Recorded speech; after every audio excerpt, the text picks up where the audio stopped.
This is former WWE diva Ashley Massaro, and you are listening to the Bob Culture Podcast.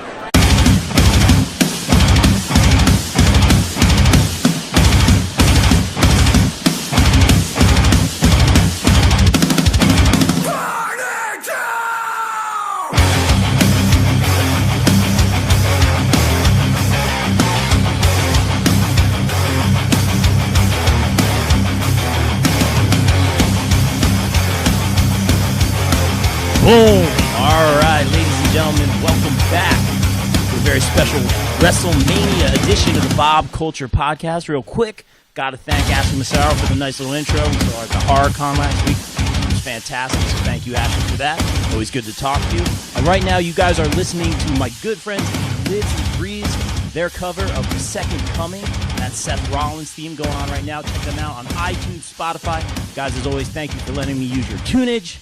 Guys, it is finally time. WrestleMania week starts now. Let me introduce the panel because we are going through the whole card, and let's get it going, guys. Real quick, to my left, joined by hashtag Wrestlers Love, Kriss Nunez, the man, the myth, the legend. Next level. That's right. Hashtag next level. We got all of them. He did a great job at the HorrorCon last week. Ladies and gentlemen, Mr. Kriss Nunez. What's up, bro? What's going on? Thank you for having me again. I appreciate it. It's a pleasure, man. We've been having some good weekends, man. This is going to be another good one. Can't wait.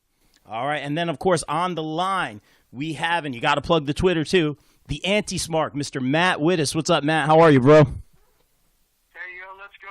Let's go, man. Let's do this. We got a whole lot of matches to get to. Guys, I think this card is better than the one that was the last time they came to MetLife Stadium. Yeah, I could agree with that. I'm so excited.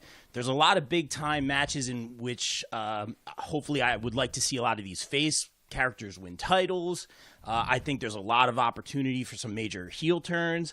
I think there's a lot of opportunity for a lot of surprises. I think it's going to be a long night. I think we're getting out of there. We're getting out of 6-7 hours, right? Yes, it's going to be a long night. It's going to be crazy, but it's going to be awesome. Yeah. Matt's making a brisket right now, so we are stoked. We're ready. That's all to go. I need. That's what I'm excited about. It's going to be great. So as always, we start. How do I say no to our host? Yeah, exactly. That's right. So as always, we start with ladies first here on the Bob Culture Podcast, and we're going to get right into it. One of our first title matches here, we're going to talk about the women's tag title match, of course, with the Iconics, Bayley and Sasha. Iconics. That's right. We have Nia Jackson, Tamina, and then Beth Phoenix returning, very interesting, and Natalya. This should be just a great match. Let's throw it over to Matt to get us started. Matt, what do you think about this match? And also, who do you think is walking out with the women's tag titles? It's funny, you mentioned Beth Phoenix. There's a hidden history with this match. Natalya and Beth were teaming up all the time, and they were lobbying for like a women's tag belt. 9-10 years ago. Oh wow! And so it's very symbolic to have them involved, in WrestleMania with this match. It's a match that we basically already got on Monday Night Raw. I mean, it wasn't a four-way; it was two teams versus two teams, right? 4-on-4. But it gave us a pretty good idea of what we're going to get. It's something they do on Raw a lot, where they kind of give us the match already in some other variation, right? Like 2-3 weeks leading up to the big blow-off. And I see Sasha and Bayley retaining.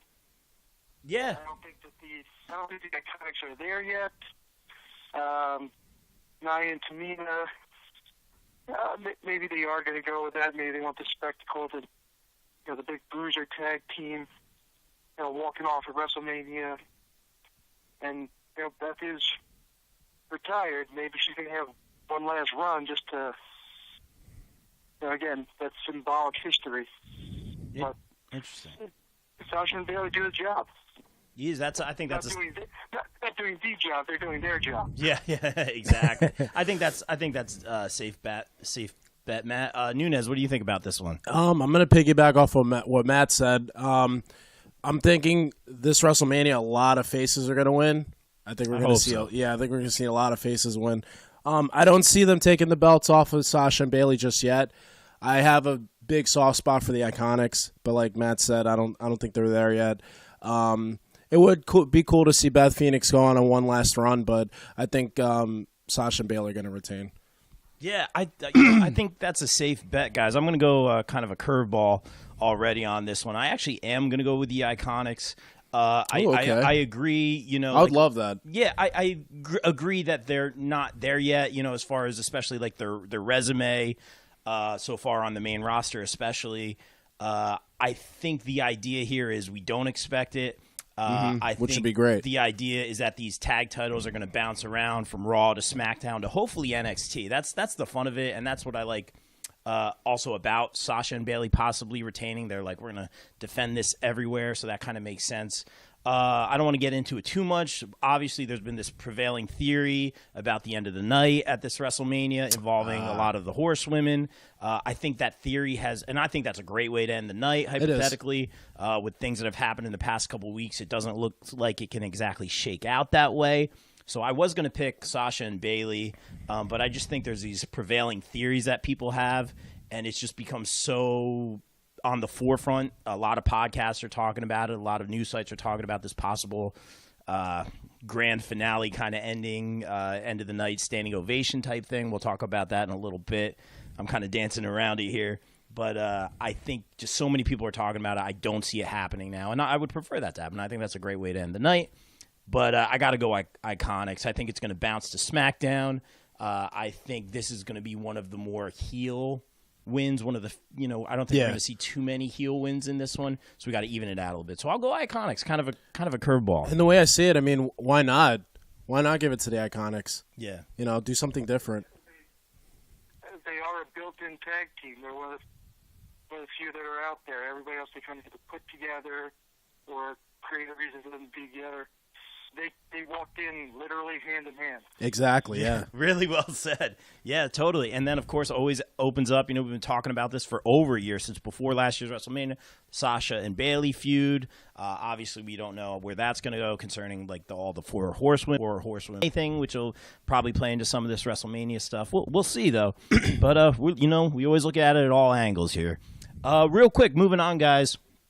I want to talk a little bit about a match that was just announced.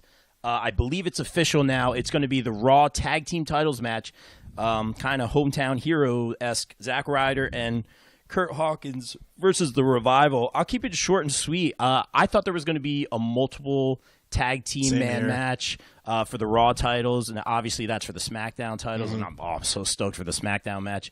But I'm thinking, it's going to be a multiple man match, and I bet Zack Ryder and Kurt Hawkins, obviously Kurt with the losing streak, kind of eke out this big kind of hometown tag team title win. So I'm going to stick with them. I thought it was going to be a multi-man match, but I'll stick to my guns here. And even before the match was announced, I thought they might win some titles at this one. So I'll go with Ryder and Hawkins, kind of the underdog and big redemption for Kurt Hawkins, having that huge losing streak with that T-shirt. That's amazing, by the way. Nunez, what do you think about this one? I'm thinking the same exact thing. I'm thinking, what better way to end Hawkins' losing streak by winning a title at WrestleMania? Finally doing something with Ryder. He does deserve a singles push, but this is a good place to start. So, and just like you said, I'm going to go with Ryder and Hawkins. Really well said. Matt, are you on the same page, or what are you thinking? The winners by unanimous decision going to be Hawkins and Ryder. Yes. Like I said, hometown guy, the Long Island IZ. Is walking in there. Kurt Hawkins gets to break the losing streak at WrestleMania. Big moment for them. The Revival, it's a weird story there. It's like it seems like they're just kind of hanging on by a thread. It's the don't leave. We're giving you the titles, and then you got the titles. We're going to dog you out every week. You're going to lose non-title matches to everybody. I think it's go time for this. Yeah, I agree. All right, unanimous decision, and again, you're in the right place for that to happen. I think the crowd will go nuts. It'll be good. Another face win we're talking about here. Everybody loves Zack Ryder. Oh yeah, former internet champion. And Intercontinental. When he won the Intercontinental Championship for one day. Yeah, he only had it for 24 hours. Yeah, that's right. Yeah, only 24 hours, Nunez is saying. That's right, yeah. But that was a huge moment when he was the one coming off the ladder with that belt. Yeah. And everybody's just loving it for all the work he's put in and paying off for one day. Yeah, true. All right, guys. Yeah, I think that's going to be a nice moment, and I think there's going to be a lot of crowd participation throughout the night for sure. It's going to get loud. I can't wait. Let's talk a little bit about that Falls Count Anywhere match, a little bit of something we've been talking about on the show for a while. We've always been very high on The Miz. He's kind of made this finally full face turn, and you know him. He can make anything work. Really great on the mic. You know, Shane always pops in for a WrestleMania match. Shane usually loses these matches. I'll keep it short and sweet. They could have a lot of fun with this one since it's Falls Count Anywhere. Go around the arena, use some of the set. I'm trying not to see anything for the set. I just want to go there, walk through the tunnel. Exactly, take it in. I'm trying not to look at any of the pictures. And then I'll be like, what is Shane going to jump off of? And ultimately, you know, kind of my prevailing Shane McMahon / Jeff Hardy theory, the high-risk daredevil maneuver that ultimately does not pay off, and that will result in Miz taking advantage in a Falls Count Anywhere sort of situation. Probably some, I don't know, I'm imagining not necessarily like a forklift like Daniel Bryan did, but something innovative, you know, something we're using in the set. I don't know, something with the fireworks, maybe pushing the, you know, they do stuff where they push the buttons and all that kind of crazy stuff. And there better be pyro. We talk about this all the time. Yes, there better be pyro because be Batista's entrance is going to be very strange without it. Yeah, that's really well said, man. That's a great point. But I'm going to go Miz. You know, Shane, no stranger to losing, and especially at WrestleMania. I think they'll hit all their spots. Miz is going to take advantage of that missed high-risk opportunity by Shane, and we get that full-fledged Miz kind of full-face big-time win, and he'll have a nice little run, I think, following this. Nunez, what do you think about this one? Now, is Falls Count Anywhere, does that include no disqualification as well? They always get a little creative. I don't know. Matt, do you know? Is it? How does that work? It's implied. Yeah. Okay. That's not official. It's certainly implied. Right. He ran over Eric Young with a hand cart. Yeah. Okay. I mean, I guess there could be kendo sticks or steel chairs or fire extinguishers. Who knows? Good call. But go ahead, Nunez. I think Shane's going to get some friends involved, and I think the Mean Street Posse are going to be involved at some point. Really? That's just it now. That's just a hunch. Kriss Nunez. But I think the Miz is going to pull it out in the end. Yeah. Kriss Nunez in top form today. Ready to go. He's got his Johnny Takeover shirt going right now. Have to. It's going to be a good show tonight. Have to. Absolutely. 2 out of 3 falls. Baby. Oh, baby. All right, Matt, what do you got on The Miz versus Shane McMahon? Yeah, the prevailing theme of this WrestleMania seems to be that we've painted ourselves into a corner. And Miz got beat down in front of his hometown crowd, and his dad got, beat up by Shane. So this has to go Miz's way. Yeah. That's the way it makes sense. And it's gonna be great. Shane's gonna jump off stuff. It's kind of weird seeing Miz as a brawler. Yeah. These last couple of weeks, it was like if they had cast Tom Hanks in the movie Taken. It's like, what am I watching here? But they're ready to go. They are showing that it can happen. And yeah. Yeah, I think we're also, again, unanimous, right? Miz all around. Yeah. For sure. Oh, and by the way, tune in to this season of Miz and Mrs. because there may be a cameo by yours truly. That's all I'm going to say. And it'll be awesome. Awesome. Sure. That's right. Yeah. Wearing the Bob Culture Podcast shirt. That's right. All right, guys, moving on. Let's go. I feel like I'm doing like Raw Roulette here, just going up and down the matches here. Let's go. Let's go with the returning Demon, Finn Balor versus Bobby Lashley. Going to keep it short and sweet, gentlemen. And then I'll throw it up to you, Matt. The Demon's back. This will be fun to see this entrance. They've kind of been juggling this title back and forth. Demon doesn't lose too often. Another face win. Championship title change here. I got to go Demon Finn Balor. Matt, what do you think? the Demon. We haven't seen the Demon in a while. We haven't seen him in. Has it been a year? Could be. We were all we've all been. We were all expecting it last year at WrestleMania, and it didn't happen. It's time. It's time for the Demon, and if the Demon's special then the Demon's special for a reason, and they got to keep that going. Yeah, I'd be shocked if he lost. So Demon Finn Balor for sure. Demon Finn Balor. Ding ding ding. All right, Nunez. I just my only problem is I just wish that they didn't say that the Demon was coming out for WrestleMania on Raw. I wish they didn't hint at it or say, hey, the Demon is coming to WrestleMania. They should have just let that be a surprise. But yeah, I don't see why the Demon would lose at this point. So I'm going with Finn Balor.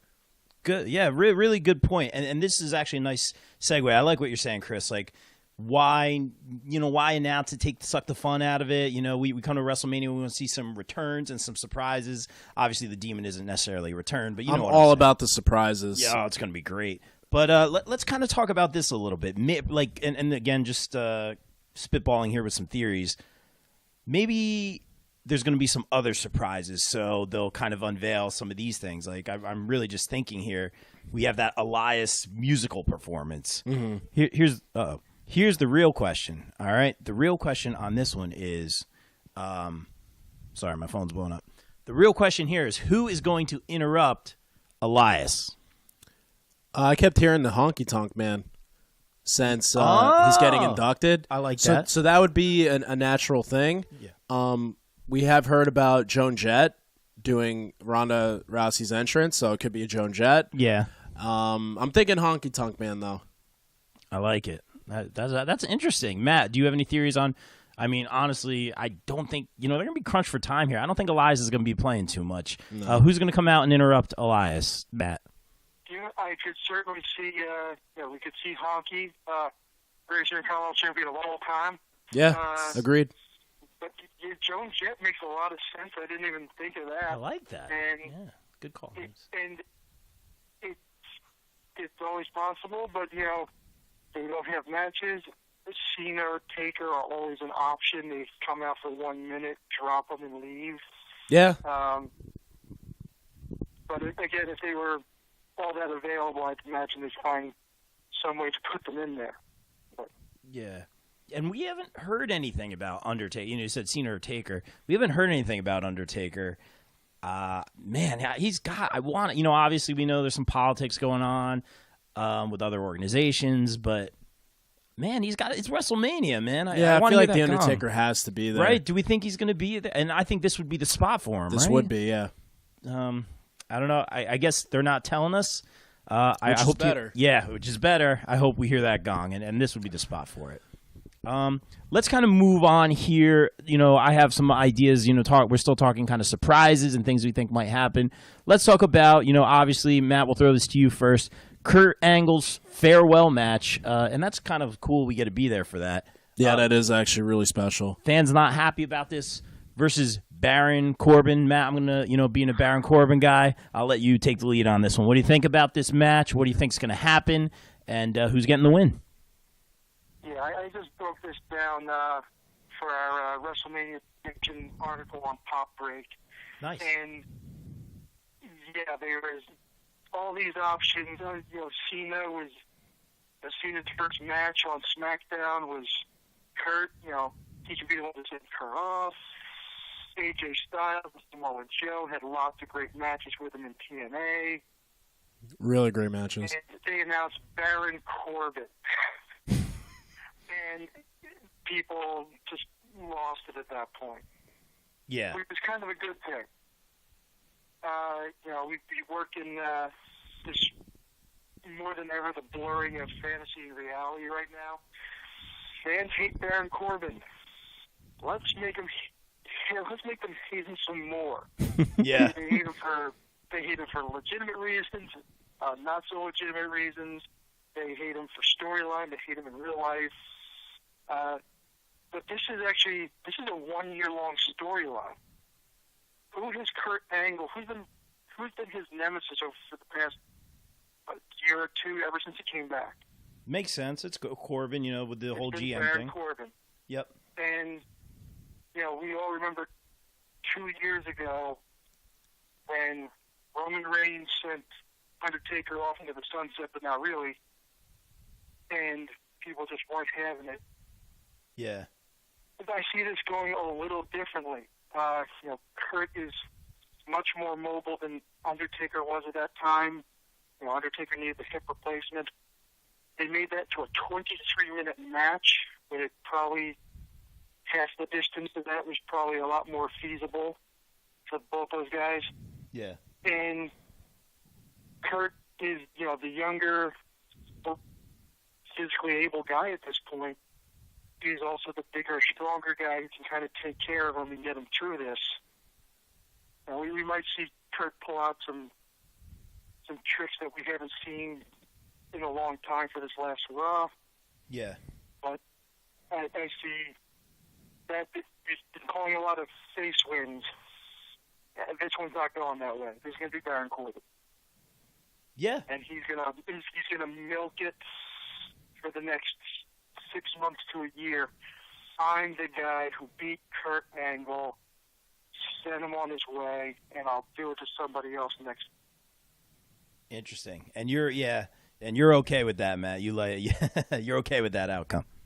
It makes sense. Makes sense. All right, cool. Nunez, do we agree or do we disagree? I mean, all that's a very good point. I'm not down on Baron Corbin. I feel like for Kurt Angle's final send-off match, I think these rumors with Cena, I think that's probably what's going to happen. Something's going to happen with Corbin in the back.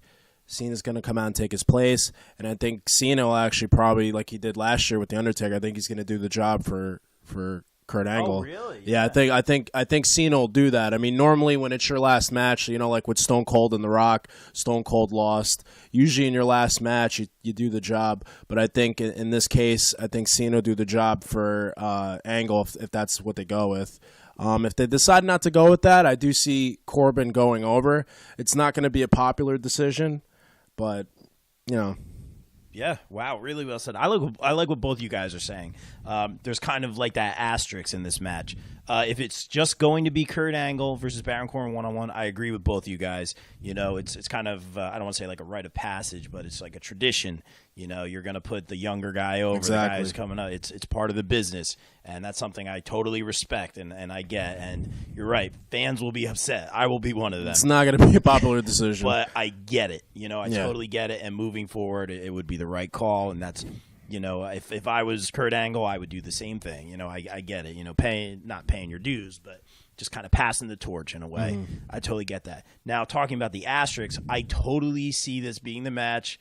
Maybe Corbin's in the ring with Angle. Maybe Kurt Angle beats him real quick, like out of nowhere. Maybe, and then or something happens. The bell's about to ring. Maybe they don't even square off. Then you hear, those, as Kate calls them, those out-of-tune John Cena trumpets. The music hits. No, you guys didn't think I was going to be here at WrestleMania. Still get everyone hyped up. Spiel, it's not going to go down like this, He'll say some nice things about Kurt Angle, run down to the ring. Nice little kind of promo talking segment. Maybe they both beat up Corbin, throw him out of the ring. And sure enough, it would be Angle versus Cena. I think as fans, we'll all be on our feet. We'll be cheering for this match. Obviously, Angle being Cena's first opponent on the main roster. It comes full circle. I think it makes sense. And I'm going to go with you, Nunez. I'm going to say that Cena does put Angle over, I could totally see him doing that because like he did with the He didn't have to do that last year with The Undertaker. Right. The whole thing didn't have to happen. But I could see Cena saying, like, look, I'll do the job for him. What do I have to lose? Yeah, he's not losing anything. He's John Cena. He's not losing anything out of doing the job for another guy. So absolutely, and again, if it's a younger up and comer, much like a Baron Corbin, I totally see Angle losing. Before we move on, Matt, if Cena does face Angle, do you think it would be Cena victorious or Angle victorious? Well, first off, that would definitely be the biggest pop of the night up until that point. Yeah, maybe all night long for him to show up. Like I said, surprises are better, especially when if you tease it or it's something people speculate. Maybe, just maybe, and you're hoping in the back of your heart that it's not going to be Baron Corbin. and then it actually does happen. That's huge. Yeah. If it does, yeah, I'm actually going to go the opposite way, though. I think that if Cena shows up, then he does put down Kurt. Okay. There it is. Well, I guess we'll be there to see it firsthand either way. So Exactly. And I think, if it is that Cena Angle match, we're going to be applauding both guys for sure. It'll be great. And we did get those, at one time, I'll say rare, kind of we want John Cena chants, when they were in Chicago a couple weeks ago? Yeah, I never would have thought of it, especially in Chicago. How times have changed. Yeah, it's great, though. That's 2019, people chanting, "We want Cena," "The Miz is a good guy," they're booing Daniel Bryan. Yeah, man. It's great time to be a wrestling fan. That's great. Hey, moving on, and again, sticking with kind of the surprise theme, let's go a little bit into those pre-show matches. Let's talk about the now this is in the, as I was saying, the kickoff pre-show, the 6th annual Andre the Giant Battle Royale, including the likes of Colin Jost and Michael Che of SNL. Huge fan of those guys. I like them on SNL. Very funny, yeah. They're great. They're one of my favorite parts of SNL every week. But them being in the ring, man, I don't know. It could be kind of comedic. It could be funny.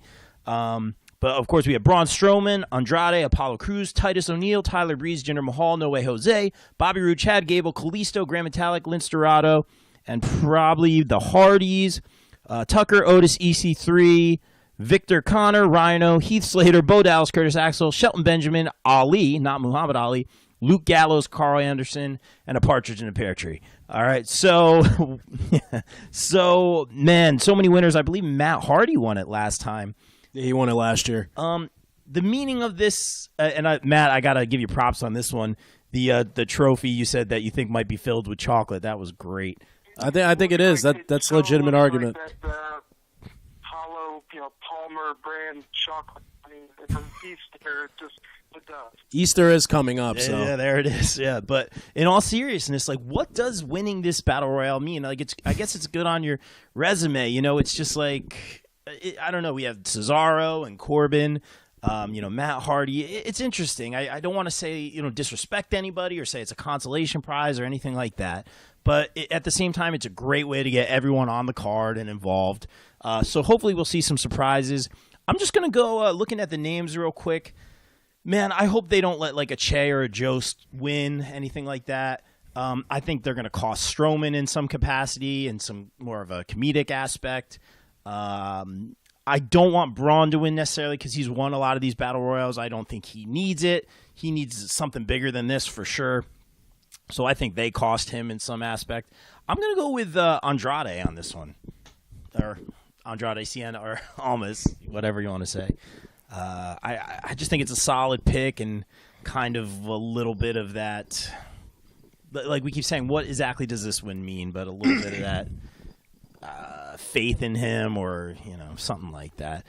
Do you guys have any, Vac had a great theory I'll bring up in a little bit. Let's throw it over to Nunez. Do you guys have anything more solid than I got going right now? I mean, unfortunately, the fact that it's on the pre-show pretty much tells you all you need to know about what the company thinks about the Battle Royal. Fair. And if you look at all of the past winners, it really hasn't done much for them. And like you said before, it's no disrespect or no slight. But Exactly. they were going to super push Cesaro when he was the first ever winner, and nothing came of that. And then the year after that, it was the Big Show. Year after that was Corbin. Year after that was Mojo. Last year was Matt Hardy. Didn't really do much for him. I thought it was going to be like a King of the Ring type effect when if you won the King of the Ring, I like that. It would be almost like a super push. Like you're ready, you're immediately in the main event and things like that. But it kind of just seems like a notch on the belt. It doesn't. It's almost like a kind of like a shallow accomplishment, unfortunately, because like I said, all the past winners they haven't really done anything afterwards. Really well said, man. So I mean, if we're gonna go with winner. The only person they've really been highlighting in the match is Braun Strowman, and Braun Strowman deserves so much better than this. Yeah, but I think he's going to win it. Braun, it's kind of obvious, having won the greatest Royal yeah, Rumble exactly, with 50 guys. Yeah, I get that. But yeah, he deserves so much better. And I'm just, I'm going to put it out there, guys. Like I've been saying, Nicholas 2-0. the streak. Yeah, you're right. Let's get Nicholas back in there. All right, Matt, what do you think about this? And, what do you think this Battle Royal actually means? And also, who do you think is going to win? Like you're saying, it seems to mean nothing. It's a great way for everybody to get themselves a WrestleMania payday and get on the card. But when you have an active roster of 200 plus just on Raw and SmackDown. So many wrestlers on the roster right now. It's nice to make sure everybody gets involved. Yeah. And if they could do something like the Mixed Match Challenge, where they add in that thing where the winners get the respective number 30 spot. Mm-hmm. And that would make a lot more sense for the Battle Royals at WrestleMania. Yeah. So they can hold in their back pocket up until, almost 7 months later. They can use that in matches, Fear versus the 30 spot, or, title versus the 30 spot. Yeah. Something like that. And, it seems like, everybody there, it's like, okay, they're getting ready. Oh, this is who they're going to push, and they don't. Yeah. Exactly. Yeah, exactly. As far as the winners, it's funny. I actually had Michael Che as my dark horse to win. I could see Colin Jost becoming the new Pete Rose and just getting beat up every WrestleMania for a couple of years. That's not a bad role to fill. Braun throws him out and then steps over the top rope to go beat him up on the outside. Michael Che's the last guy, hiding in the corner, and he turns out to be the winner. I could see that. Che's a WWE fan too, I hear. Yeah. But no, I see this going to Braun, and maybe this is what turns it around. Maybe this is what starts making it, worthwhile. I hope so. Yeah, they slept on him. How many times have we said that? So you're going Braun, Matt? I'm going Braun. Going Braun. All right, we got 2 Brauns, and I'm going to throw the Andrade in there. All right, maybe Andrade's a solid pick, though. Yeah, I like that. Yeah, they give him a little something. Having those great matches with Mysterio. We were kind of hoping to see that mask versus hair match. That was rumored. That would have been great. Yeah. Let's throw it over to the second annual WrestleMania Women's Battle Royal with Asuka. Oh man, we have a lot to talk about that. Oh man. I don't have the words right now. Carmella, Naomi, Lana, Mandy Rose, Sonya Deville, Nikki Cross, Dana Brooke. I would love to see Dana Brooke pull this one out. Ruby Riott, Liv Morgan, Sarah Logan, Mickie James, Zelina Vega, and I see TBA, so probably a lot more going on there. I'm going to throw this out. Not Naomi. She won it last year. I'm a big Naomi fan. I don't want to say Asuka because it just feels like a consolation prize. She won the first ever Women's Royal Rumble. Man, they did her so dirty, dude. We'll talk about that later, man. Well, we're going to get into it. We'll get into it, yeah, for sure. I would love to see Dana Brooke, like I said, win it. I'm seeing right now, I'm going to bring it down. Ooh, Nikki Cross would be a great one. I'm going to bring it down to a Sonya Deville. I'd like to see Dana Brooke. Or a Ruby Riott. I'm going to throw a Ruby Riott winner at this one. I like that. I'm going Ruby Riott. Nunez, you look like you got something to say. Go ahead. Nikki Cross would be my workhorse. I would love Nikki Cross to win it. But like we were talking about with Braun, they really dropped the ball with Asuka. And the way they took the SmackDown Women's title off her, she just deserves so much better. And to have her win this, I think she's going to win, but like we said with Braun, she deserves so much better. Yeah, it's like this. It's the same thing. Just the way she deserved a one-on-one WrestleMania. She match. definitely did, with a title on the line. And so did whoever her opponent was going to be, whether it was a Naomi, a Carmella, whatever. Both of them deserve that, and that's confusing. It's very confusing. Like I said, I would love to see Nikki Cross win it, but I'm going to go with Asuka. Asuka, all right, and really, really smart pick. Matt, where are you going on this one? Yeah, it seems like they were definitely, just like where Braun was being showcased for the men's battle royal. Asuka, the 18-person cluster hump that they had on I don't even know what that was last week. That was, Asuka eliminated everybody, including Jeff Hardy. Yeah, that was at cool. the end. Yeah. So that makes sense. But there was some TBD there. There are some questions. Is Ember Moon healthy? Ooh, I I like didn't even that. think of that. That would be a cool surprise. She gets a big entrance Like when that. she comes out to the ring because they do that. Now, Asuka is the safe bet. Like I said, the Ruby Riot.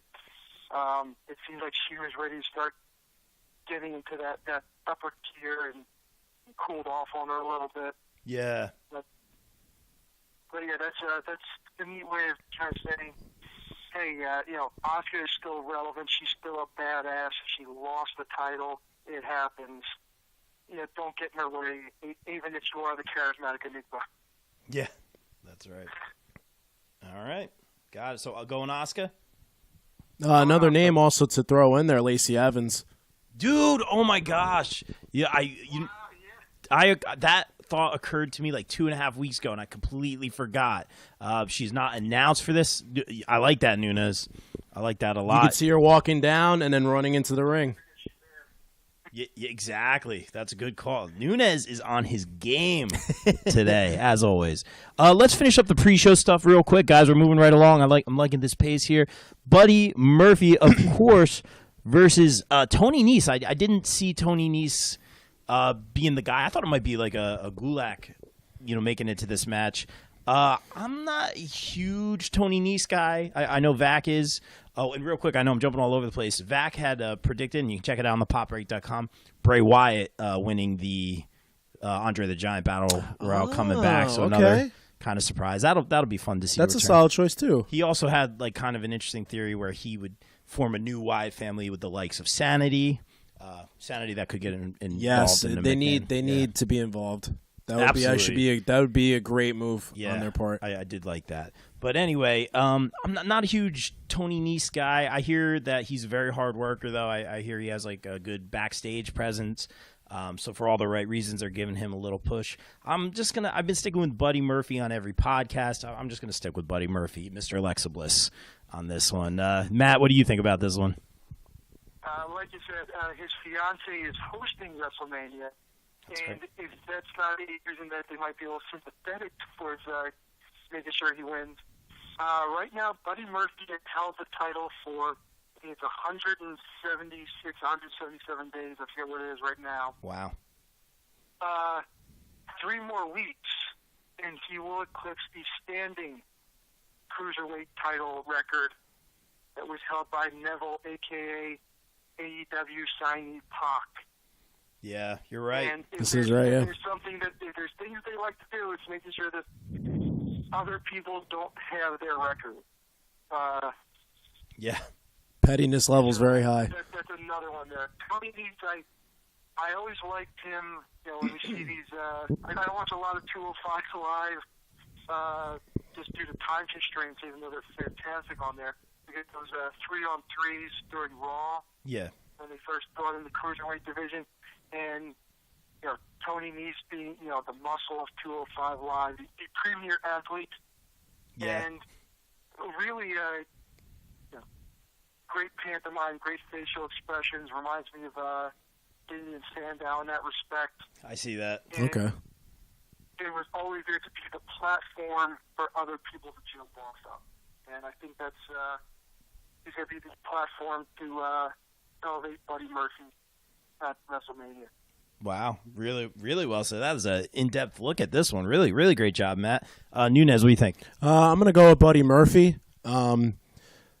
Fantastic. A lot of these cruiserweights on 205 Live, it's a shame that 205 Live isn't bigger than what it is. A lot of these guys deserve to be on the main roster. It's a shame that the cruiserweight title, I don't think it's been on any main show. I think it's always been on the pre-show for every pay-per-view. Yeah, I believe it's been a while. So it's a shame that a title in WWE isn't showcased on the main show. Buddy Murphy is one of the best wrestlers in the company. I don't want to say underrated because he is a champion, but he's excellent and he deserves to be on Raw or SmackDown. But as far as this match goes, I'm going to go with Buddy Murphy. Tony Nese is very good, but I'm going to go with Buddy Murphy. Love it, guys. Short and sweet. Really, really well said. All right, moving on, guys. We're making some good time here. And real quick, let's move on to a match. I'm so excited they finally announced. I believe it was on SmackDown last week. I really want to see. Obviously, Nunez, you'll be seeing these guys tonight, man, in a match with War Raiders, with Ricochet and Aleister Black. Oh my! You have gosh. no idea how 4 hyped favorites I am for right there. Oh my gosh, that match is going to be incredible, dude. I can't wait to so watch it. hyped. But the fact, and please, no injury. Make sure no one gets hurt, Nunez. But Ricochet and Aleister Black get a fight. Sheamus and Cesaro, Rusev and Nakamura versus the Usos, who are the current champions. This, I think, could be if they do it right, it's hard with 4 teams, but it could be a match of the night candidate. I'm so excited to see Aleister and Ricochet on the WrestleMania card. I wasn't sure if that was going to happen. Exactly. Every week we see them on Monday Night Raw, SmackDown, and NXT. Those are 2 of my favorite guys, even before they teamed up. Those NXT guys always have something to prove. Yes. And they put it, even if they have like a 5-10 minute match, they put it all out there. Ricochet's already busting out his top-notch moves on a Monday Night Raw. So it's WrestleMania. He's going to jump over like the whole ring. You know what I'm saying? He's going to go nuts. Aleister hasn't missed a beat. He's I feel like since he came up to the main roster, he's even faster than he usually is. Maybe it's because teaming with Ricochet. Yeah, you kind of have to keep up. Yeah, but oh my gosh, they're great. When Ricochet does the double back handspring off the rope, and Aleister does his little flip into the sit down at the same time. It's just these guys gel, man. Yeah, they're a very good tag team. And the fact that Vince, made that call up for all these NXT. He took the 4 top guys, and excluding obviously the likes of Velveteen Dream, who's also a top guy on there. Took the cream of the crop right out of NXT. Yeah, wanted to shake things up, as he always says. And these are like his shiny new toys. I don't see Aleister taking many losses in his career. I think he's going to have a nice kind of streak going. If anything, I think Ricochet is going to take a lot of the pins with the team. Possibly tonight, I think Ricochet's getting pinned, which I hate to say because I love him. But I think it's going to be a great match. But I think these guys are ultimately going to get the titles. These are the shiny new toys. They beat the Bar. They beat the Revival. Obviously not for the titles. They beat a lot of these top teams. And let's be honest, the SmackDown Tag Team titles, they've been juggled between the Usos, the New Day, the Bar, the Usos, the New Day, the Bar. We need some fresh faces. I don't think it's going to be Rusev and Nakamura. It could be. I'm not going to go that way. But I am super excited about this match. Kind of wish it was a ladder match. But with the Hardys. I would have loved the Hardys to be in this one. Yeah. Absolutely, yeah. That would have made it even better. But I'm super stoked, as you guys can tell. I'm going Ricochet, Aleister Black. We got the shiny new toys. They're ready to go. They've been pulling triple duty every week. They have a pay-per-view match tonight, and then Sunday I got this big match. I cannot be more excited. Nunez, let's throw it over to you since you're going to be seeing these guys tonight. I think I'm gonna agree with you. The Usos have had it for a long time. Besides Nakamura and Rusev, the Usos and the Bar, they don't need the titles on them to be relevant. Yep. They're 2 of the best tag teams, not only in WWE but in the world.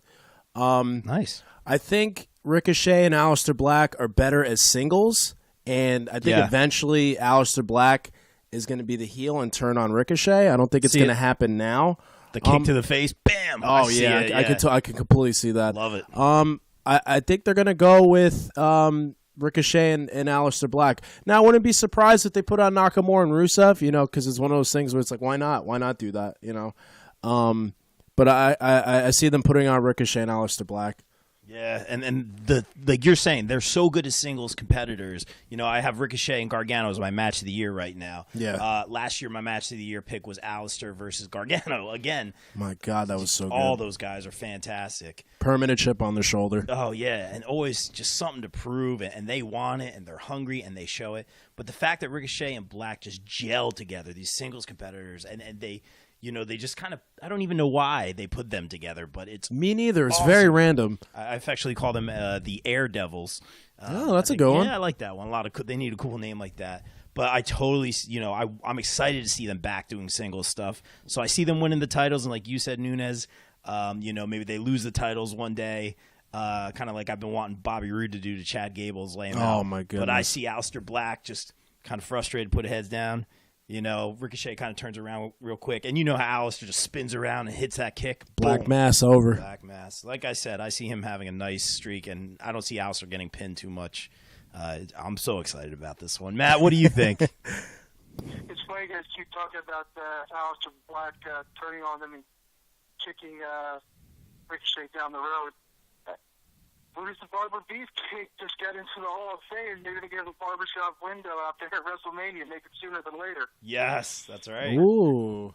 But no, I'm actually in agreement. I see that they said the Usos don't need it, the Bar don't need it. Shinsuke and Rusev, they would be my second pick because they kind of need it. Exactly. They put them together. They haven't done a whole lot. They beat up R-Truth, and that was about it. But yeah, that's they said the shiny new toys, and on top of that, that's going to be a huge WrestleMania moment. Ricochet will have 7 big, strong guys to catch him wherever he decides to jump. Love it. That's a good point. I think we're going to see a moment like that. And again, everybody in there is fantastic at what they do. Yeah. So this could be, once it starts heating up, then they start doing that finisher jungle spot where we see in 4-way tag matches where everybody gets laid out one after the other. I can see the 70, 80,000 people in attendance slowly building and building and building until Black Mass, 6:30, and that's it. Yeah, I agree. Ricochet with the pin off for the combo finish. I love it. So we're all on the same page on this one. Wow, I love it. I would love to see that. This would be a big one for me, and I know we keep saying this, but I think we're going to send some fans home happy if we have a lot of these face wins, a lot of these title changes. I see a lot of face wins. I want to see it, but obviously there's going to be some letdowns and surprises. But give me this one. Give me hopefully a Kofi. We'll talk about that a little later. This could be a great WrestleMania. Maybe some surprises. I can't wait. All right, guys, we're getting down to the nitty-gritty here. Let's talk about, now, a match that may be in jeopardy, Samoa Joe versus my personal favorite, the guy who got me into wrestling, Rey Mysterio. Obviously, there's an ankle injury in this one. I don't know if you guys have heard any updates, but, man, I really hope to see this match. Another kind of sleeper on the card. I thought this, 2 veterans, but, man, they can deliver. Long story short, Joe has just been fantastic. I'm so happy he has a title. I hate to root against my guys. I think if Mysterio gets it, he would be a Grand Slam. He would be a Grand Slam because he has not held the U.S. title. No, he's not in WCW. He's never held the U.S. title. So I would like to see him win this, but I just see Samoa Joe, and hopefully Ray wins the title down the line eventually. I hope, or I don't hope, but I see Samoa Joe winning this one. Even though he's a veteran, he doesn't need the momentum, but he deserves. He does deserve the momentum. And then there was a little bit of theories with the Dominic factor. He's been kind of checking in on the mic, maybe Dominic and Ray's corner. I don't know, but I got to go Samoa Joe. And a match that I think is going to be awesome. I really hope it happens. Matt, let's throw it to you. What do you think about this one? And, do you think it's going to be Ray? That's a big question. The fact is, the ankle injury, I think, was reported, Monday night or Tuesday morning, after it happened, and was not mentioned on SmackDown. So I think that definitely leads into the idea of, Ray going in there a little stiff and, making it something short, like I said, probably involving Dominic. Joe uses that to his advantage. And takes Ray out quick, and that sets up a bigger program for them. We always look at WrestleMania as the blow-off, but we've seen little things happening on Raw and SmackDown over the past couple of weeks that aren't even coming up in WrestleMania. That's because WrestleMania is going to push those things forward. Yeah. And this could be the start of something that ends at SummerSlam. Interesting. Okay. They don't have a whole lot of history there. Absolutely. They had 2 weeks of, hey, I'm getting a title shot, and yay, and here's my son, and not, oh, Wendy's, none of that going on. Yeah. So we have a couple of months to do that if that's how they decide to play it. Absolutely. Who's walking out with the title? Samoa Joe. Done. Samoa Joe. Nunez, what do you got? Now, I don't know if you guys realized it, but last year they kind of threw the United States title at guys that didn't have it yet, that needed to complete this, quote unquote Grand Slam championship. They had Jinder Mahal win it last year, only to lose it to Jeff Hardy. They had Randy Orton go over on Bobby Roode just to say that he had it, and Randy Orton didn't even have it for that long. Samoa Joe deserves this spotlight, and he deserves this win. I would not be surprised if they gave it to Mysterio, like we talked about, so he could become this Grand Slam champion. But I want to go with Samoa Joe. I wouldn't be surprised if they gave it to Rey Mysterio, but I want to go with Samoa Joe. He deserves this opportunity. He deserves this spotlight. Yeah, and the momentum as well. Ray doesn't need it. Yeah, absolutely, especially if he's hurting. But either way, I'm going to be happy, I think, with this match, either outcome. This is going to be a very good match. Going to be great, guys. All right. Let's talk a little bit about the no-holds-barred match between now face, I think it's fair to say, Triple H. Obviously, he can do no wrong after NXT. That's his baby, and he's been killing it. Versus a returning Batista with Triple H's career on the line. I don't see Triple H hanging it up, man. He tries so hard every year to get ready for WrestleMania. They got some other, how should I put this, exhibitions in other countries coming up again. I'm sure he'll get involved in that. And basically, as far as Batista's concerned, we got another Guardians of the Galaxy coming out. We have a lot of press to do for this Endgame, which is a movie I'm very excited about. Him coming back is great. It's always good to see a return.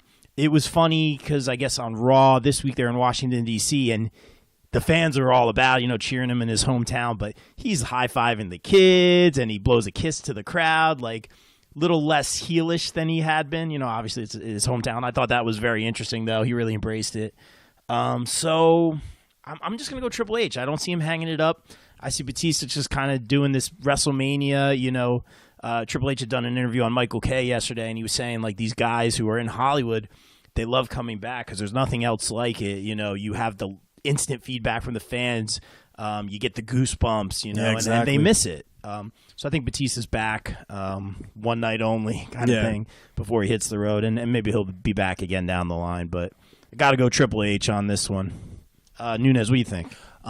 This could either be the most predictable match of the night, or it could be the biggest surprise of the night. Swerve, yeah. Because remember, Triple H's career is on the line. If he loses, that means he can't wrestle ever again. And if he does end up losing, I don't know how they would bring him back into the fold. Would they have another stipulation match? I don't know exactly. So, but if they have Triple H win, it's pretty predictable that. So, I think the safe pick is Triple H. But if they went with Batista, I would be extremely surprised. Yeah. I 100% agree with that because of, it's always not as fun when all the factors going on outside, the storyline and the politics and the movie schedule. So it takes the fun out of it. But hoping for a good match, no holds barred, could get interesting, and we'll see what these guys have left. Any interference, do you think? With Sting and Triple H? That's a great point. That's a really great DX point. and the NWO. Triple H always has his guy. Even Batista's one of his guys. I could see Ric Flair getting involved. Ooh, maybe Randy Orton. Maybe a little evolution. Woo! Matt's going to be excited if there's a Flair sighting. A Ric Flair sighting, I should say. Matt, what do you think about this one? Oh yeah, you beat me to the punch there. I said there's so many things that looking from the outside. Triple H has taken a beating the last couple of times that he's come out. He's like the de facto Undertaker now with, one match a year, and it always is something special. Mm-hmm. Probably a huge grand entrance, maybe not the big trike with the police escort this time, but going to have something big coming out. As he's gotten older, his mobility's gone down. These sort of no-holds-barred matches allows him to bust out the sledgehammer, use the table, use the steps. So that's going to work. And, Batista has been out of the ring for how long? Yeah. I believe 5 years now. Both these guys are at that half-century mark. They're in fantastic shape, better than me, but... better than most people. That think that the no holds barred is going to help a lot in the entertainment value of the match. But like I said, Triple H, does he really want to go out with something that he hasn't done in the business hanging over his head and just beating Batista, something as simple as that? And if they don't send him off into the sunset, maybe you can protect Batista with a little outside interference. Yeah, that's what I was for thinking. Example, both they were stablemates in Evolution. Before Evolution, Triple H was in a stable, I think they're called Degeneration X. And those guys happened to be in the area that weekend. I don't know why they would be around. Yeah, you're right. Yeah, Unless some they were all ceremony. inducted into the Hall of Fame together. We'll be there. We could see that shuck and jive jab combo from Road Dogg, a famouser, a super kick. Roll him up, 1, 2, 3 after the pedigree, and maybe Rick does walk out there to give him a woo right in the face, and they all walk off. Oh, yeah. I like how that storyline kind of comes full circle. Obviously it started with Rick getting beat down, but he's obviously being the big-time heel in this one. That's good. Yeah, I like that Ric Flair factor. I mean, yeah, that is good stuff. He'll be in town, I'm sure. Let's talk a couple matches here. Roman Reigns, so happy to see him back. So happy. Just really turned it around. He's doing great, in good spirits. He's going to be on Francesa today. I got to tune into that. That should be a very interesting interview. Roman Reigns versus Drew McIntyre. Going to keep it short and sweet here, guys. Let's give Roman the win. I think it's hands down. Yeah, he's going to do it. McIntyre's got a lot going for him. He does. Just keep letting him do his thing, and over time, McIntyre will become a bigger and bigger player in this for sure. And I could see either guys winning this one, but let Roman Reigns, get this one. And I'll say some of these matches are going to be kind of short, I feel like. Once in a while, I think in the Finn Balor versus Lashley, I think that one's going to fly by. That's going to probably be only a couple minutes. Yeah, the entrance is going to be longer than the match. Exactly. But I'm just going to go short and sweet. Roman Reigns, so happy to see him back. I hope the crowd's behind him. Same here. Absolutely. Same thing, Nunez? This might be the surefire lock for the night. You can't. I feel like Roman has to win this. It's his first singles pay-per-view match, if I'm correct, because he wrestled with the Shield on pay-per-view, but this is his first singles pay-per-view since being back. So Drew McIntyre with the loss, I don't think it would affect him as bad. So I'm gonna go with Roman. Awesome. Hey, Matt, what do you think about this one? It's funny the similarity between these two guys, because these are two guys who are really good, but they were almost universally rejected as soon as people found out that the offense was high on them. If you remember Drew McIntyre, the chosen one, got the hand on the shoulder and being told, "Oh, this guy's a future world champion," and 2 years later he's part of the three-man band. Oh boy! And losing on Saturday Morning Superstars. Yeah. Yeah, both these guys really need a win right now. Drew needs to be catapulted into that world title picture. He's obviously in great shape. He moves great, but he's not. He's not 26 anymore. And Roman had the same deal. He needs to get back into where he's always been. And again, this is the return match. I mean, he's had other matches, but this is the big dog coming back, and is it still his yard? True. I think the safe bet is to go with Roman. Supposedly, Dean Ambrose is done at the end of the month, but that's still 3 weeks away. Yeah. There's a chance for that to pop in. We haven't seen Dolph Ziggler and it feels like a year. There's all sorts of things that could happen. Oh, I didn't even think of Ziggler. I could see it just being a straight up, superhero versus superhero fight. And in the end, the safe bet is Roman.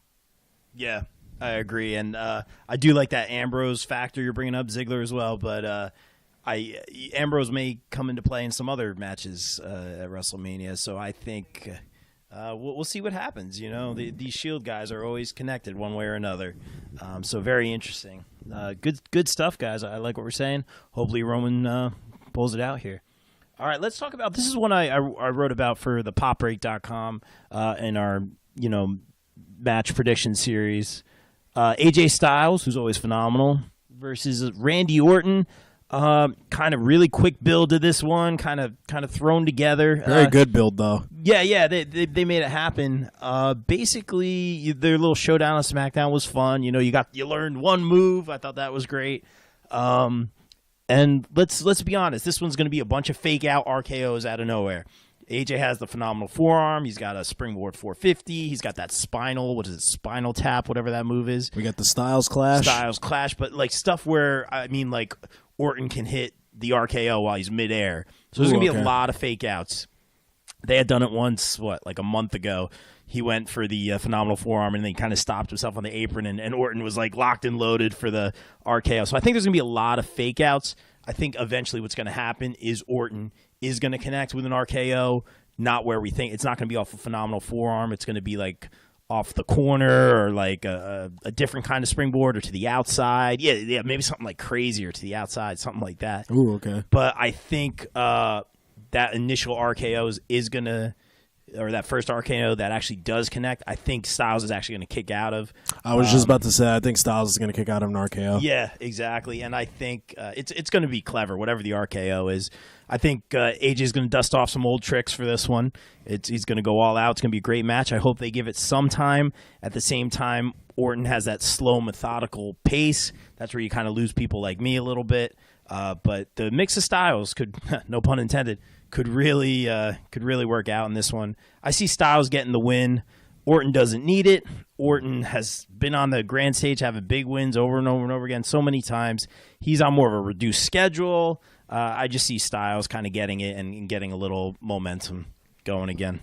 Nunez, what do you think? This has a candidate to be match of the night. Yeah. I think so. Like I said, there's going to be a lot of clever fake outs, a lot of like you said, there's probably going to be an innovative way of Randy hitting the RKO in some form. RKO to the outside would be great. Yeah. Yeah. Like you said, Orton doesn't need this win. Orton's been in the main event for almost as long as Cena has, I want to say. So this would be a great one for Styles. I just wonder where they go from here. Yeah. After this. Great question. But I'm going to go with Styles. Yeah, I think it's safe. A lot of face wins. Matt, you going with RKO on this one, or are you sticking with Styles? I think it's going to be Styles. Like I said, I think the match's going to start out, and Randy's been kind of all of a sudden going, hey, you didn't build anything. We were already here while you were out doing other things. Things that are lesser, at least in his eyes, and still a lot of the fans. And I see it starting out, the way Randy does it. We're going to see that rope drape DDT. We're going to see the back suplex onto the table, the stomps, the stalking. And after that, AJ's going to make his comeback, but that RKO is going to be sitting there. And they said there's going to be a bunch of fake outs. Whether there's a kick out or he goes for it, misses, and that puts him right in place for a springboard 450, whatever it ends up being. I think this is a hey, thanks for re-signing AJ. Yes, kind of a win. Yeah, I did write that down as well. Yeah, doesn't hurt. Although they don't have to. I mean, now they've got him. They can do whatever they want with him. Yeah. It's always been Vince's idea, and I'll prove it at WrestleMania. But not that it ever really matters, but who needs it more? I would go with AJ on that. Like it. Yeah, AJ all around. It's shocking here on the Bob Culture Podcast, or the Pro AJ, Pro Becky podcast since, 2 years now? It's crazy, man. We always go Styles, and I like it. Again, real winners, the fans. It's going to be a great match. All right, guys, we're getting down to, I think, what we'll call, Nunez and I were talking about this earlier, the several main events. Now, Nunez had a great point. We were talking about this earlier. We really hope that the women's match being the headlining main event ends the night. Because, Matt, I don't know if this occurred to you, but WWE always likes to say there's 4 main events for a pay-per-view, but the true main event is the match that's on last.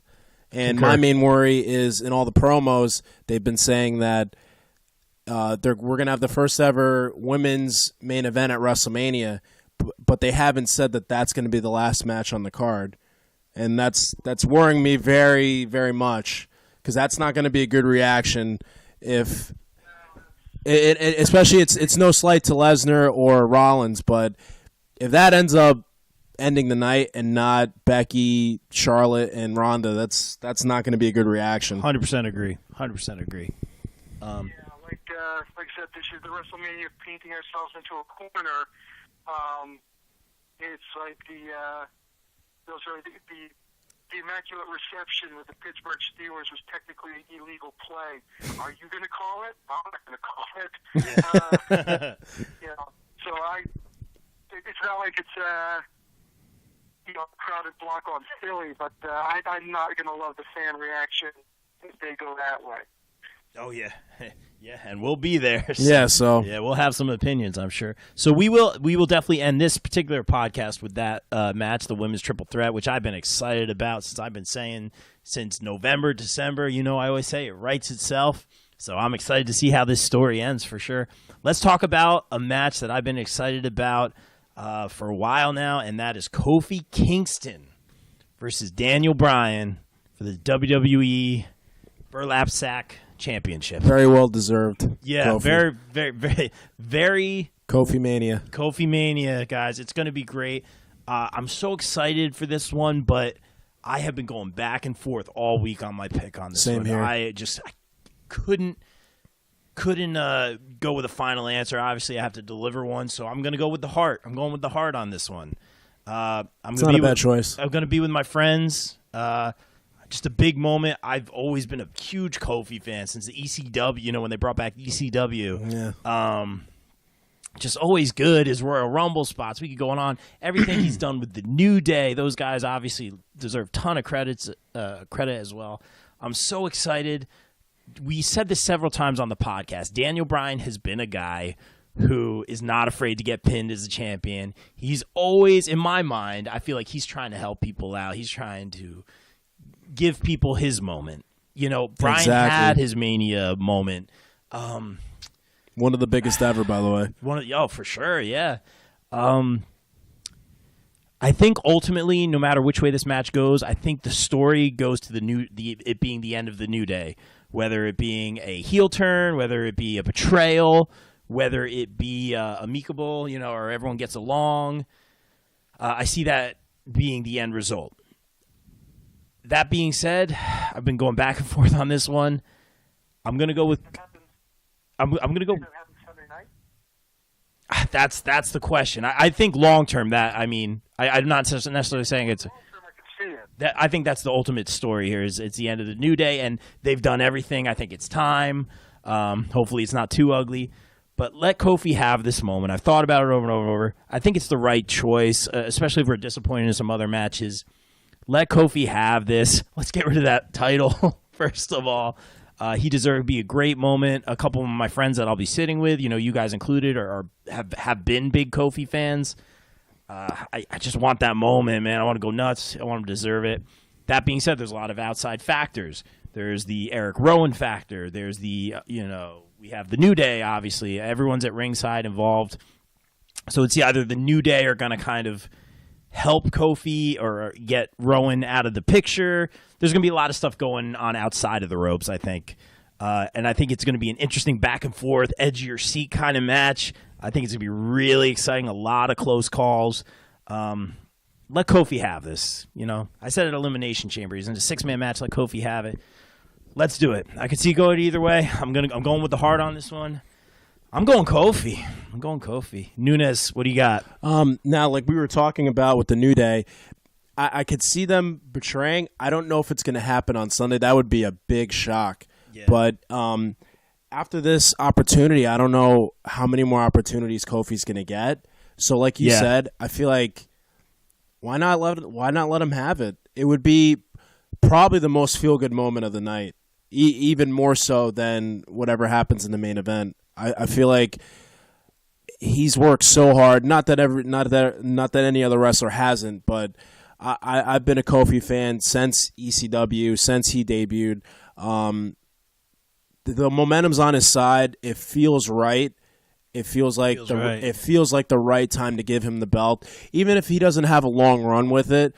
Just to have his WrestleMania moment, it would be perfect. So I'm gonna go with the heart. So I'm gonna go with Kofi. Going with the heart, I like it, man. Matt, you going with the heart? You going with the brain on this one? I am going with the brain, and that is why I'm also saying Kofi. I'm glad I'm on last because I'm going to get a little wordy here. Okay. I talked about how they keep painting themselves into a corner in this WrestleMania.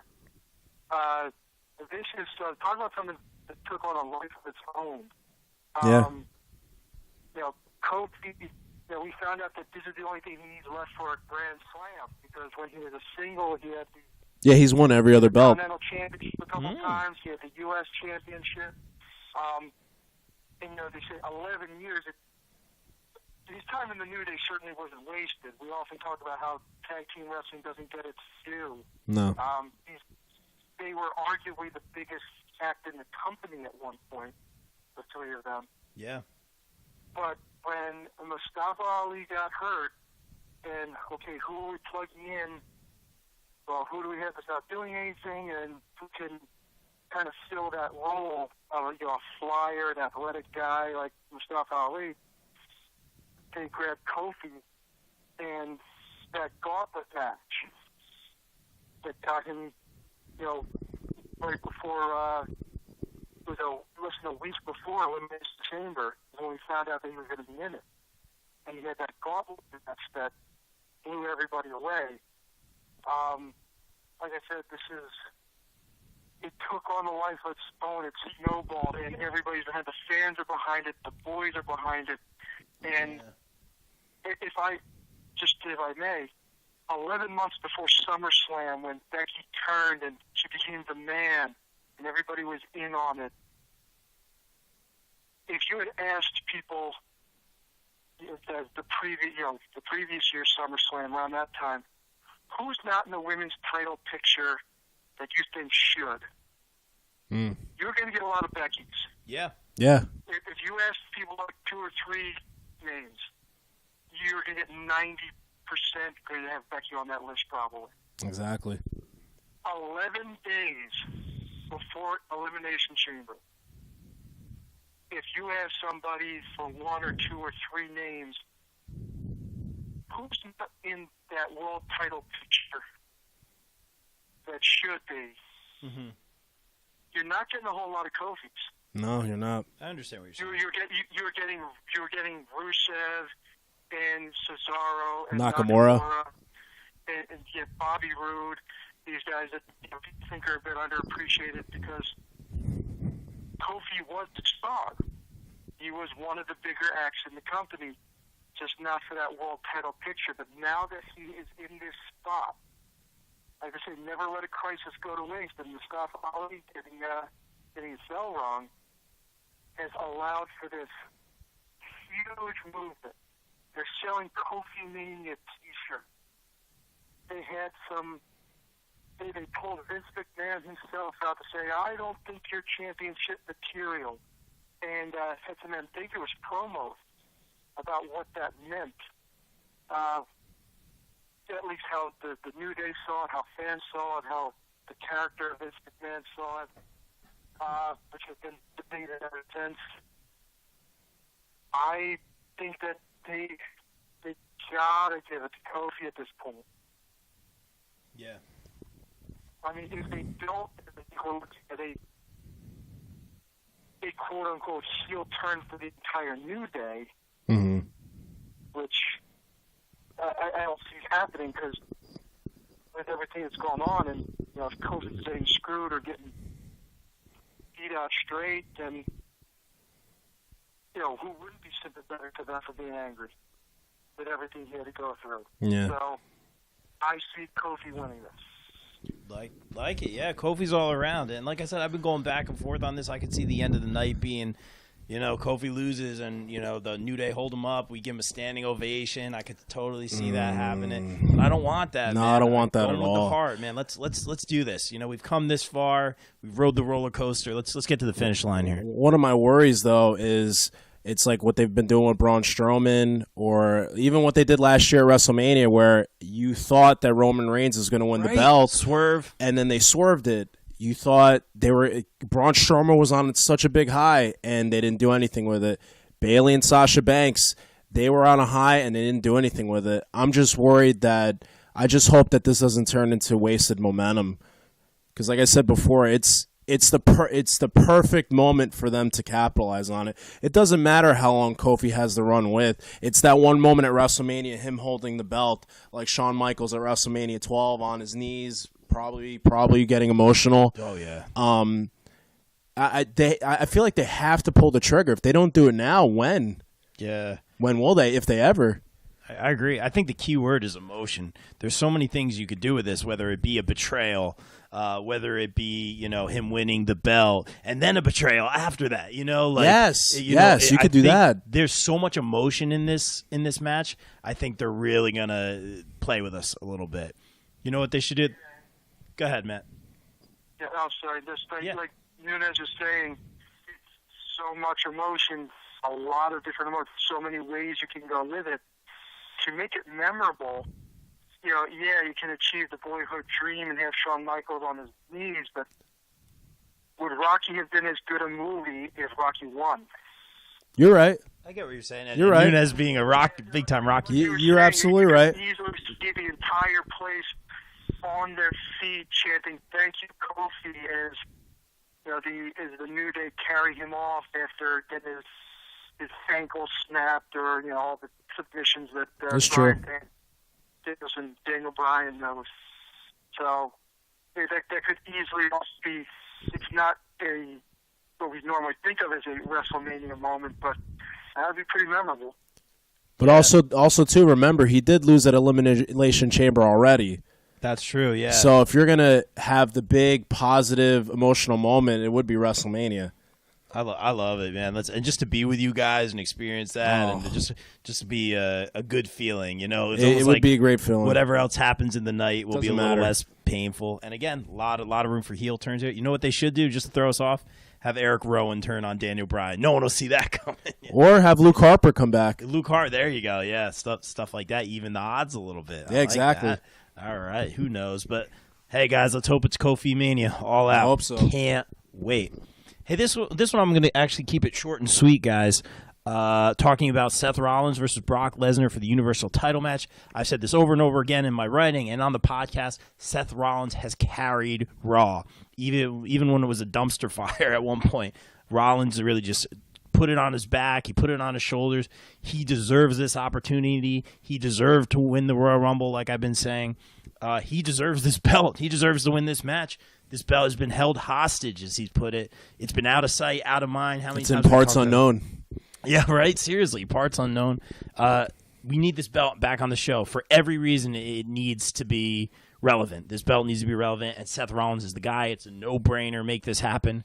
That being said, I don't see a curb stomp taking out Brock Lesnar. I don't see any sort of way that Seth Rollins gets this unless there's some sort of interference. Like what was it when Romans won it, or what was it, like Brock got hit by a chair or something? I'm trying to remember when Brock lost the title. There was a lot of like outside factors. Yeah.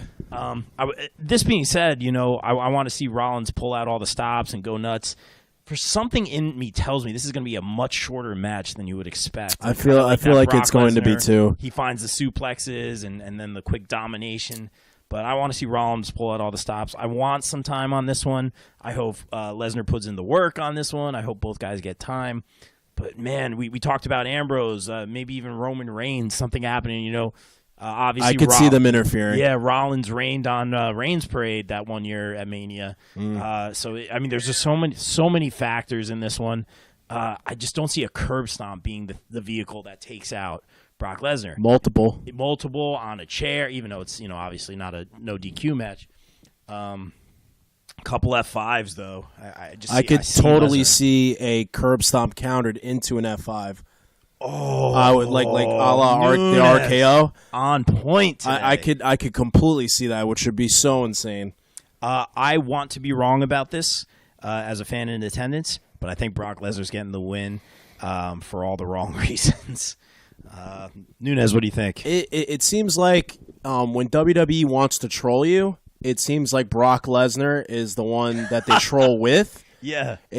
With Crown Jewel and the Universal title last year at WrestleMania, it just seems like when you think, Lesnar's going to go away or Lesnar has to lose the title, they keep it on him. Yeah. I don't understand why, because the title's not – he's never on the show. Title's never on the show. Like you said, Rollins is a workhorse. He deserves this moment. Unfortunately, I see Brock winning. I want Rollins to win because I want the title back on Raw. I just see Lesnar winning. Yeah, I hate to say it, man. I hate to say it too. 100% agree with you, man. Matt, any difference of opinion here? First, I'll preface this. This shows my age. We want the title back on Raw every week. I grew up when Hogan was the champion, and you were lucky if you got a promo of him on, Saturday morning. This is true. Every other week. Yeah. You tuned in to see Greg the Hammer Valentine and Tito Santana battle for the IC belt. Park Foundation and the British Bulldogs. Nothing wrong with that, though. And maybe that is what they're doing. There's rumors of the brand split ending. So who knows how much longer the Universal title is going to be around. Maybe Brock takes his ball home eventually. And like I was saying, Rollins has been carrying Raw. And this is progressing like what they wanted to do with Roman Reigns. They're doing a much better job of telling the story. They're letting us see it instead of telling it to us. Right. I think that, again, I don't see this, being a kick to the face and a curb stomp, slaying the beast. There's two other members of the Shield out there, one of which has nothing to do that night. Especially Ambrose. I think I'm actually going to go with Rollins because there's more places you can go from there. We could see, Ambrose and Reigns standing up, raising his hands, and, Ambrose is holding Seth's hand up, and Roman's got the other end of the belt, holding that up with Rollins. And they shoot each other a look at some point.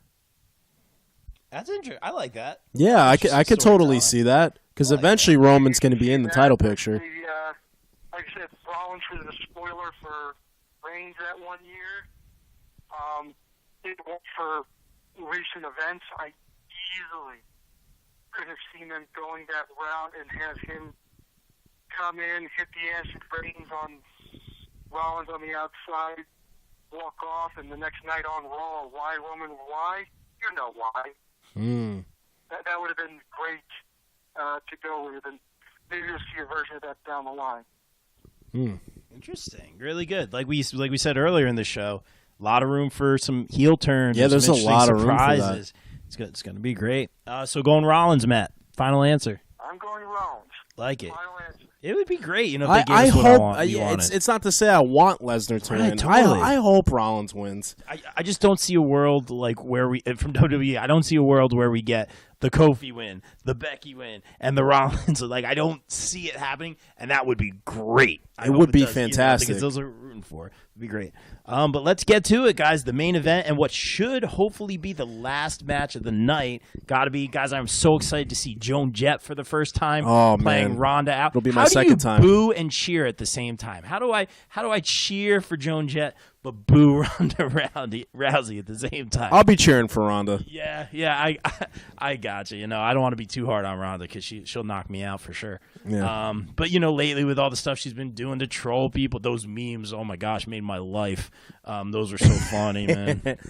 Really good. But what they're doing with her makes a lot of sense. Little less microphone time. Kind of yelling to the mic, fight. Yelling to the mic, fight. She had kind of something going earlier where she would come out with this big smile, and then someone would, tick her off, and then she would just kind of have that snarl. Yeah, the Terminator look. Yeah. Now her husband's involved a little bit. That's interesting. But, of course, you guys know at the main event for both the Raw Winner and take SmackDown all. women's title, which I thought was very interesting. We Poor talked about Asuka. this Asuka thing a little bit, but obviously someone's going to be holding 2 titles at the end of the night, more so that you have to end the night with this match. Guys, I hope it's Becky. I've been saying the same thing over and over since November. You've heard the rant on the podcast over and over. I say it writes itself. I called her winning the Rumble. You guys know all this. I talked to her. All this stuff I've been saying over and over again. Let's just end this final chapter. The man with 2 belts at the end of the night. Crowd chanting Becky, Becky. Got to stick with Becky. Obviously, guys, hopefully it's going to be a great match. I love that it's a triple threat. I love that Charlotte's involved. I think just give this thing some time. It's going to be the end of the night, but still, give it some time. Let them hit their spots. I'm so excited. What do you think, Chris? Yeah, I'm with you. They have to give it to Becky. She's the biggest star in the company right now, but with this win, I don't think she's in Charlotte's shadow, but with this win, we'll solidify her, and they can't go back after this. Like I think after this, if they do give her the win and she wins both belts, like she's going to be the face, not only of the women's division, she might be the face of the whole company. To be honest, Wow, I like that. Especially last match on the card, first. What are they going to call it? The Unified Women's Championship, possibly. Yeah, we'll see what they do with that. She's going to be she could be like a Jericho, where she beat Ronda and Charlotte in one night to become the the undisputed women's champion. I feel like they have to go with Becky. I like that. I like that a lot, obviously. Now let's throw it over to, obviously, I feel like we're going to get a different opinion here from the Book of Flair disciple, Mr. Matt Widdis. Go, Matt. Lay it on us. Oh, no, you're going to get a different flavor, but the same push here. This was something, very smart that I heard recently. The whole idea of, and again, the whole thing with Becky was a godsend to the company because, look, we know wrestling fans are very opinionated, very diverse in their opinions, but everybody's very vocal. The first ever women's WrestleMania main event. Have you heard anybody complaining about it? No. Have you heard anybody talking about some sort of social agenda or anything like it's being done for looks? No. Because it's the biggest thing in the company right now, bar none. Yeah.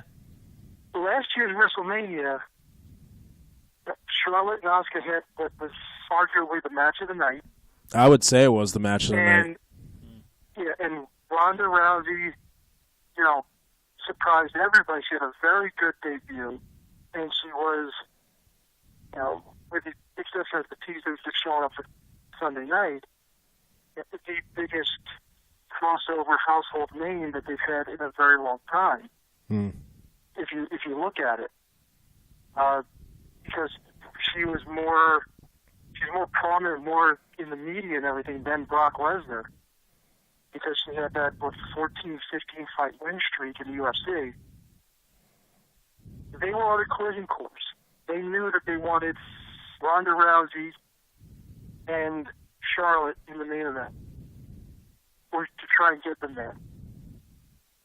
Yep. Makes sense. You have what many people consider to be the best women's wrestler in the world, and the biggest, star name, impact value that they have in Ronda.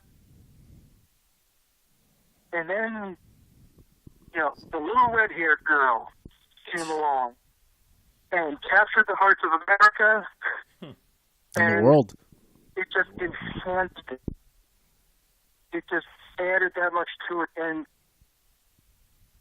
that was in storyline, it's Charlotte Flair, kind of shoehorning her way into this match. When, in reality, this is Becky Lynch, proving herself to be a vital component to make this match that much better. Mm-hmm. And, we all kind of, a lot of us were sort of cringing at the idea, Asuka getting the title taken off of her, last minute like that. So with the double title,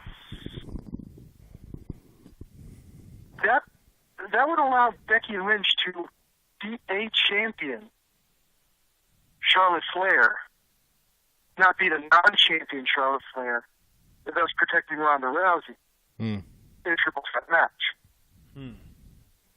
Just like if for some reason they decide to piss off the entire known universe, they like to troll the two belts on Becky, does Becky have to fit in? Does she have to tap out? No, because it's triple threat. So this is actually all the stars have planned to align perfectly to make this match what it is, and probably going to be, the highlight of the night. And I think it ends with, it continues. Monday Night Raw opens with the Barclays Center exploding as a man walks in with a belt over each shoulder, holding them up high for everybody to see. Love it. Wow. Not the answer I expected out of you, man, but great. Really well said. And it's funny, when Becky started this little run, I shouldn't say little, this tremendous run as the man, you would see all the GIFs and memes and the Photoshop things with her with all of the belts, with the U.S. title and all the men's belts and all the women's belts. And now we might be seeing her at the end of the night holding up both titles. Like Matt, you said, it's like the perfect story. It's the perfect, just everything fell into place. Like, let's end it right. Like I've been saying all night. Send the fans home happy. It's gonna be great, guys. They lost us for a little bit. Yeah. During this run, kind of you're sticking it to Becky, you're making it a little too obvious here, and then all of a sudden we get the handcuff brawl, in the parking lot with the Charlotte hitting the knee strike to the head that everybody decided to do remixes. It looks like a fantastic spot. That made my wife go, "Oh dear God!" Yeah, it was vicious. They brought everybody back in here. They got everybody on board for each person in the match. Yeah, it's crazy. I love how they cuffed them and threw them in the back of the same. And then they police just started car. kicking each other. Like, it was great. What did you think was gonna happen? It's great. I mean, it was ridiculous. It's absolutely ridiculous, but it was crazy. Also, too, Great television, though. Yeah, there you go. Exactly. Great wrestling. Yep. I just find it amazing that a lot of WWE's biggest storylines are things that they didn't want to happen or things that were accidental. Love it. With Daniel Bryan, B+ player, you'll never be a top guy, and it became one of the biggest WrestleMania moments. So emotional.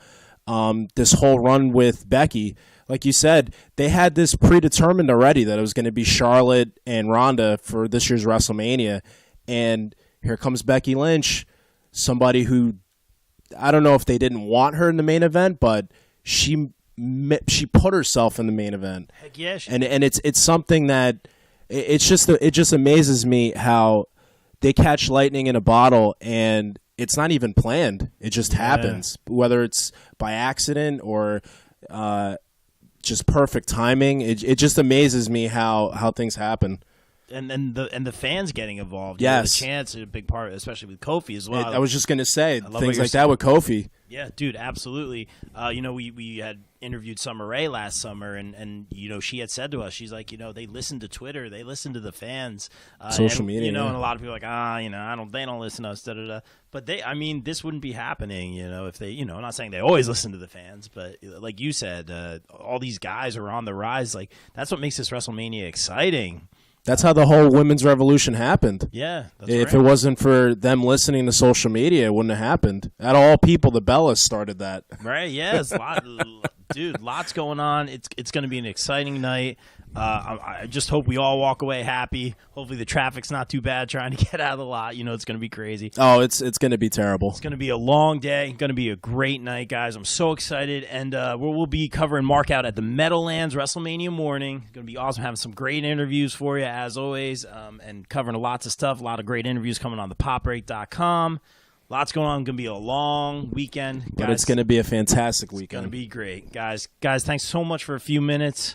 We're out of here. Let's get it started. All right, boys. We're out. Peace.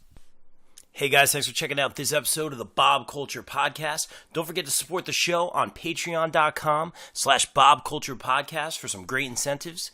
I'd like to give a shout out to my patrons Jay Crow, Shannon Krutz, and of course Mike and Michelle Vermillion from Sledgepad Innovations. Sledgepad is the bass drum dampening system used by national acts like Pink, Goo Goo Dolls, Cher, Collective Soul, and a whole bunch more. Check them out at sledgepad.com.